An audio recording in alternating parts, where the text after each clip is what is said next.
Part 3. After James confided in me about his experience with his great-grandmother's ghost, we didn't really talk about things like again for a while. Even though he believed he may have experienced something and had most likely seen other odd things in his time as a police officer, he still didn't really believe in the paranormal, although he wanted to, almost like there was a veil in front of his eyes which prevented him from seeing what was really happening in Mineral Wells. I, on the other hand, had abandoned all hope of talking myself out of believing in this stuff. I was fully invested. I had my next run-in about a year later. James was out sick, the flu I believe, and I responded to a vagrancy call at the old Norwood Hospital. It had been abandoned for some time, and we had gotten constant reports that a man was living on the third floor and making a racket at all hours of the night. Initially, the MWPD had sort of looked the other way, the reason for which I was not privy to, but this time I was told to go over there immediately and get him out of there if possible. I arrived just after 10 p.m. and parked my squad car across the street. The Norwood Hospital had been built sometime around 1904, I believe, when Dr. Norwood and his wife had moved to Mineral Wells. It was used as a private hospital, as far as I know, and Dr. Norwood apparently even had some tie to T.B. Baker, but I couldn't recall what it was. As I was walking up to the entrance, I noticed the flicker of a light in the third-story window, most likely a candle, confirming that someone was up there. The front door was still boarded up, but there was a window on the left side of the front of the building that had been broken and all of the glass removed. I pulled out my flashlight and climbed in. The inside of the building had decayed with age and all of the signs you'd expect in a vagrancy were present. There were old clothes on the floor, empty food containers, beer cans, and the place was in extremely poor condition. The smell was awful too. I checked the first floor and found nothing. There was an open door that appeared to lead to a basement, but I decided that would not be on my agenda for the night. The second floor was much like the first, except there was also a room that looked like it may have been a nursery or a child's play room, littered with old stuffed toys, a rocking horse, and several rotting bunk beds, just as you'd expect. It creeped me out royally. When I got to the stairs that led to the third floor, I heard something rustling up in the darkness above me. I'm not going to lie. I was not real happy about having to go up there, but the top brass had made it clear that I needed to take care of this tonight. "It's the police," I announced to the black void. "If you're up there, I need you to come down." I sat in silence for a minute, listening. Nothing but the wind outside. I began to slowly ascend the stairs with my flashlight as my guide and my hand on my hip. I swung my flashlight across the room and saw a figure huddled in the corner under several blankets, covering his face. I began to walk towards him cautiously. I smelled the man before I really saw him. But once I did, I realized the smell was more desirable. He appeared to be in his 50s, but I had the feeling he was much younger. His fingers were gnarled and his face bore the mask of addiction and depression. When he began to mumble, I noticed his teeth were black and crumbling. "Mariana, is that you?" Something indecipherable. "Take me." "Now, sir, I need you to show me your hands." "What are you doing up here?" I said. This time he spoke more loudly. "The children. They won't leave me alone. The poor children. They are missing pieces. Are you here to take me? The children are always playing. They are never quiet. They went to meet the doctor. The water didn't help. They always tell me I never sleep. Are you here to take me?" There had obviously been no children in this building for quite some time, but maybe his encounter with them had been of a different sort. I stood the man up and searched his person, finding $2 in one pocket and a burnt-up piece of tinfoil in the other. I checked his fingers and sure enough he had the telltale signs of long-term methamphetamine use. Burnt fingers and all. Meth had always been a relatively serious problem in Mineral Wells. It's cheap, it can be made with mostly household chemicals, and once they start, they can't escape its grip, often for life. I threatened to arrest him for possession of paraphernalia, but he agreed to tell me where he got the meth from instead. Lions Park, as the dopeheads called it, a place well known for its drug activity. He didn't have any of it on him, but I did explain to him that he'd be arrested for trespassing. He seemed relieved as I escorted him down the third-floor stairs. Back on the second floor, I noticed something I hadn't before, scrawled in some dark substance on the wall at the bottom of the stairs. The man, Victor was his name, it would turn out, noticed it too and just started quietly sobbing to himself. We exited as quickly as possible. As I drove off toward the station, I recalled that I had seen a light in the third-floor window when I had first arrived. However, there hadn't been any candles, lit or otherwise, when I had gotten up there. I glanced in my rear-view window at the old hospital receding in the background, expecting to see only darkness, but instead, the telltale spark of a candle flickered back, the wind in the trees carrying the faint laughter of children. The Norwood Hospital circa 1904, before the third floor was added, a bit later, the writing on the wall. Several days later I paid my first visit to Mary Scott. Miss Scott was known in the community as being a reputable source on Mineral Wells lore as well as for her discretion. She had taught at one of the local schools in the 70s and 80s, and had retired to her small but well-kept estate on the south side of town. outside the city limits. James had actually set us up. She had taught him in kindergarten, and then again in middle school.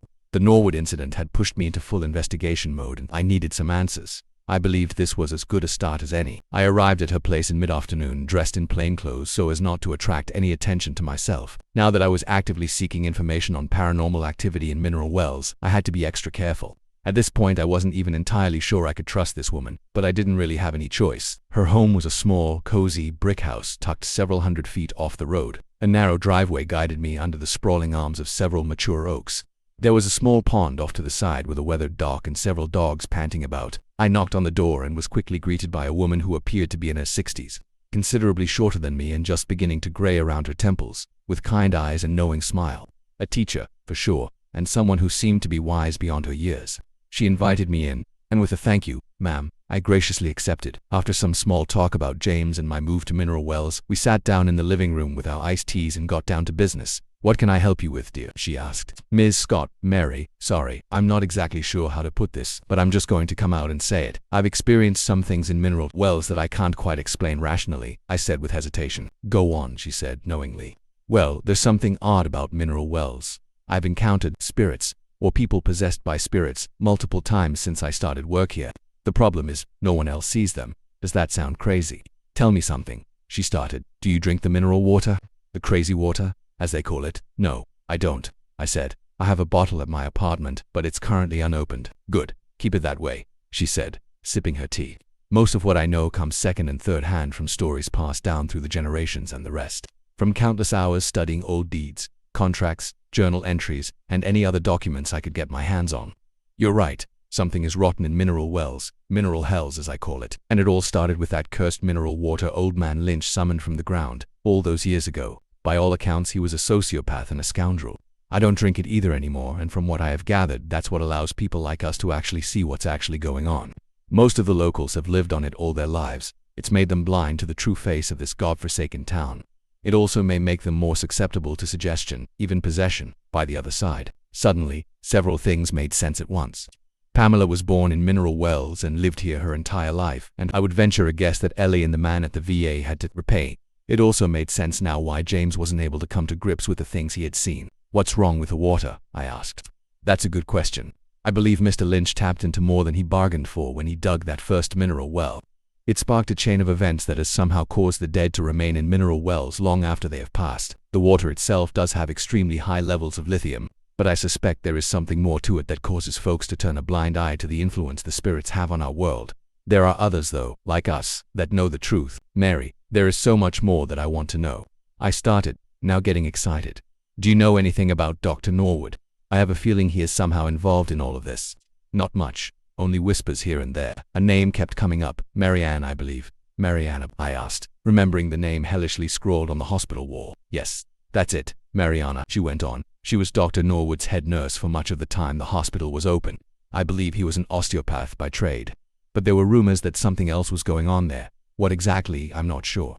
Many years ago I heard the records are said to be hidden somewhere in the building, but I couldn't begin to tell you where or if they're there at all," she went on. But the sound of her voice faded from my consciousness and was replaced by a singular picture: the dingy, wooden stairs leading down into the basement at the Norwood Hospital. If the records were still in the building, they were down there.